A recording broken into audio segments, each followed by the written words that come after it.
अगदी काही दिवसांपूर्वी सोलापूर एसटी आगारातील अस्वच्छ परिसर, दुर्गंधीयुक्त स्वच्छतागृह आणि प्रवाशांसाठीच्या पिण्याच्या पाण्याच्या अकार्यक्षम सुविधांवर तीव्र नाराजी व्यक्त करणारे राज्याचे परिवहन मंत्री प्रताप सरनाईक यांनी दिलेला अंतिम इशारा आज अक्षरशः उतरला। पहिल्या पाहणीवेळी सरनाईक यांनी "मी परत येईन आणि सुधारणा दिसली नाही तर कारवाई होईल" अशी स्पष्ट तंबी दिली होती।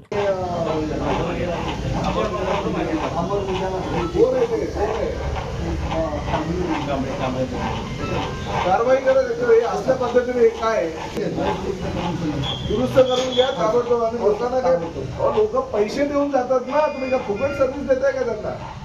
केवळ 8 दिवसांच्या अंतराने पुन्हा अचानक सोलापूर आगारात धडक दिलेल्या राज्यमंत्री सरनाईक यांना परिस्थितीत कणभरही बदल दिसला नाही। परिसरातील अस्वच्छता, पाण्याची ढिसाळ व्यवस्था आणि स्वच्छतागृहांची विदारक अवस्था कायम असल्याचे पाहताच त्यांनी कोणताही विलंब न लावता आगार प्रमुखास तात्काळ बडतर्फ करण्याचे आदेश जारी केले। त्यामुळे माझा नाईलाज आहे मंत्री म्हणून, मलाही वाटत नाही की कोणावर सस्पेंड करावं, कोणाला बडतर्फ करावं, कोणाला निलंबन करावं, माझा नाईलाज आहे। शेवटी मी आल्यानंतर तुम्हाला ज्या परिस्थितीची पाहणी करून मी तुम्हाला ऑर्डर केल्या त्यानुसार तुम्ही जर त्याचं पालन करत नसाल आणि सर्वसामान्य लोकांना जर न्याय देऊ शकत नसाल तर नाईलाज आहे ना माझा। मी तरी काय करणार मला सांगा? अशी भूमिका मंत्र्यांची पण होता कामा नये म्हणून मी त्या दिवशी गप्प बसलो। परंतु आज माझा नाईलाज आहे की मंत्र्याची ऑफिशियल व्हिजिट झाल्यानंतर, मंत्र्यांनी इन्स्ट्रक्शन दिल्यानंतर जर हे झालेलं नसेल तर मला काहीतरी करावं लागेल ना। त्यामुळे माझा नाईलाजाने मी निर्णय घेतोय। तर शेवटी तुम्हाला तुमच्या बाबतीत घेतलेला निर्णय राज्यातल्या सगळ्या डेपो मॅनेजरना लागू होईल म्हणून मी हा निर्णय घेतोय। त्यांना ताबडतोब सस्पेंड करून टाका, ताबडतोब आजच्या सस्पेंड करून टाका। वर्तमानपत्रातील सूत्रांच्या म्हणण्यानुसार ही संपूर्ण कारवाई इतक्या वेगात आणि निर्णायक पद्धतीने झाली की उपस्थित कर्मचारी आणि अधिकाऱ्यांचा अक्षरशः थरकाप उडाला। शहरात या फिल्मी स्टाईल धडक तपासणीची दिवसभर जोरदार चर्चा रंगली। प्रवासी वर्गातून मात्र समाधानाचा स्वर, किमान आता तरी सुधारणा होतील असा प्रतिसाद उमटताना ऐकू आला। सरनाईक यांच्या या कारवाईमुळे राज्य परिवहन विभागातील अन्य आगारांवरही बदल करा नाही तर कारवाईला तयार राहा असा स्पष्ट संदेश गेला असल्याचे प्रशासनातील सूत्रांचे म्हणणे आहे। अरे अधिकाऱ्यांना इकडे या, पुढे काय मागे मागे राहते तुम्ही? काय लोक पडणार नाही का इकडनं? सूचना देऊ सुद्धा तुम्ही अशी कारवाई करत नाही।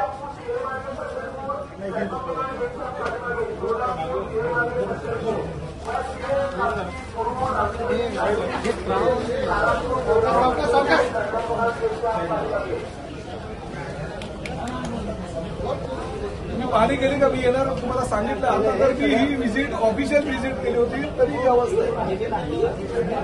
मी बघितल्या त्या 2 जागी तुम्ही केलेल्या, बाकी केले नाही। हे कोण म्हटलं इकडे शौचालयाची जी अवस्था वाईट आहे, मुलाची।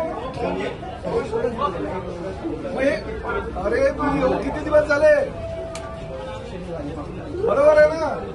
आणि मी आज ऑफिशियल व्हिजिट केली, ती अचानक केली, ती आज ऑफिशियल केली।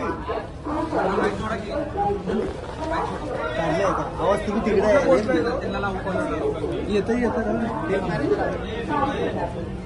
कोणाला सस्पेंड करू? डेपो मॅनेजरला करू? तुम्ही जाऊन लावा, मी लावतो। सस्पेंड कोणाला करू, तुम्हाला की डेपो मॅनेजरला? मला सांगा।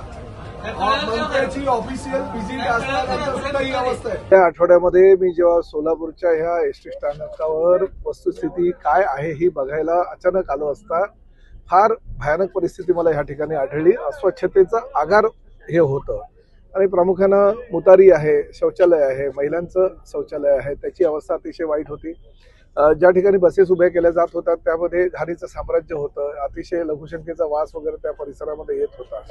अनेक लोकांनी, प्रवाशांनी माझ्याकडे तक्रारी केल्या आणि त्यामुळे ज्या ठिकाणी पिण्याचं पाणी होतं त्या पिण्याच्या पाणीच्या ठिकाणी सगळे पिचकाऱ्या वगैरे गुटखा खाऊन किंवा पान खाऊन मारलेल्या होत्या आणि अतिशय घाणीचं साम्राज्य होतं। त्या ठिकाणी वास घाणेरडा येत होता। अशा वेळेस त्या पाणी तरी कोण पिणार असं मी माझ्या डेपो मॅनेजरला विचारलं आणि या 4 दिवसामध्ये सुधारणा करावी। कारण शेवटी मंत्री आहे, माझे शेवटी सहकारी आहेत, माझे सहकारी म्हणून त्या ठिकाणी काम करतायत, तर प्रत्येक वेळेस प्रत्येकावर कारवाई करणं उचित नाही म्हणून मी त्यांना 1 आठवड्याची संधी दिली होती की मी परत पुढल्या आठवड्यामध्ये दौऱ्यावर येतोय आणि दौऱ्यावर येत असताना जेव्हा मी पाहणी करायला येईल त्यावेळेस मला याच्यामध्ये सुधारणा झालेली दिसली पाहिजे असं मी त्यांना सांगितलं होतं। त्यानुसार आज मी जेव्हा पाहणी करायला आलो उतारीमध्ये अतिशय घाण वास त्या ठिकाणी आहे. पिण्याच्या पाण्याच्या ठिकाणी त्यांनी स्वच्छता केलेली आहे, परंतु एकच नळ चालू आहे, 5 नळ त्या ठिकाणी बंद आहेत. बाकीची जी दुरावस्था जी आहे ती तशीच आहे. तर अशा परिस्थितीमध्ये नाईलाज असतो का होईना, परंतु मला ह्या डेपो मॅनेजरला आज निलंबित करावं लागलं.